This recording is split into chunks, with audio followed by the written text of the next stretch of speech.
Noodles রান্নার জন্য look নিয়ে আসা হতো। এই কথাটা এখন ভাবা যায়, আশ্চর্য লাগে না? কেউ শুনলেও আবার হাসবে। কিন্তু এমন একটা সময় ছিল জানেন, যখন নুডলস রান্না করার জন্য লুককে ডেকে নিয়ে আসা হতো। Hello viewers, welcome back to my page Chaos moments.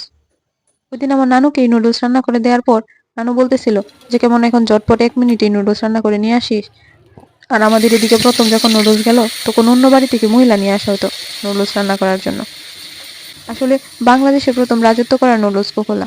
তো কোকোলা যখন গ্রামের দিকে পৌঁছে গেল তখন গ্রামে কিন্তু হরহামেশাই নুডলস রান্না হতো না। শহরের কোনো অতিথি গেলে দেন নুডলস রান্না করা হতো। তো সেই নুডলস আবার সবাই রান্না করতে পারে না।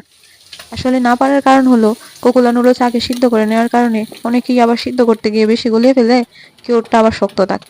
তো এই ক্ষেত্রে দেখা গেল যে দুই একজন বেশ ভালো পারে, তারটা এই সমস্যা হয় না, প্রপার সিদ্ধ হয়।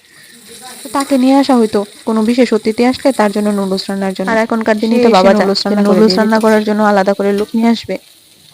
আর নুডলস কোম্পানিগুলো এখন যত ইনস্ট্যান্ট নুডলস তৈরি করা যায় তার চেষ্টায় আছে। তো নুডলসের জন্য আলাদা করে লোক হাস্যকরই বটে। তবে এখন একটা ব্যাপার হয়ে গেছে যে কোকোলা নুডলসটা এখন আর মানুষ তেমন ভাবে গ্রহণ করতে পারে না অন্য নুডলসের ভিড়ে।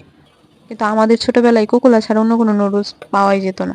এই কোকোলাতেই আমাদের ভরসা, আমাদের দুপুরের টিফিন এই কোকোলা। তো কোকোলা কিন্তু এতটা পানসে না, অনেকের মুখে শুনি যে কোকোলা পানসে তাই ভালো লাগে না, অন্যগুলোর মতো এত ইনস্ট্যান্ট তৈরি করা যায় না। যদিও কোকোলা এখন অনেকটা ভেরিয়েন্ট নিয়ে আসছে, তারপরে সেই আদিকালের নুডলস কোকোলা এটারেও কিন্তু ভালোভাবে তৈরি করা যায়, একটু কালারফুল ভাবে। মানুষকে যখন মেকআপ করে একটু আকর্ষণীয় করা যায় তেমন ভাবে কোকোলাকেও একটু মেকআপ করলে আকর্ষণীয় হয়, অন্যান্য নুডলসকেও কিন্তু টেক্কা দিতে পারে। একটু সবজি, একটু সসেজের সাথে কোকোলা নুডলস তৈরি করে দেখবেন, কোকোলা নুডলসের স্বাদ কিন্তু অসাধারণ হয়ে যায়।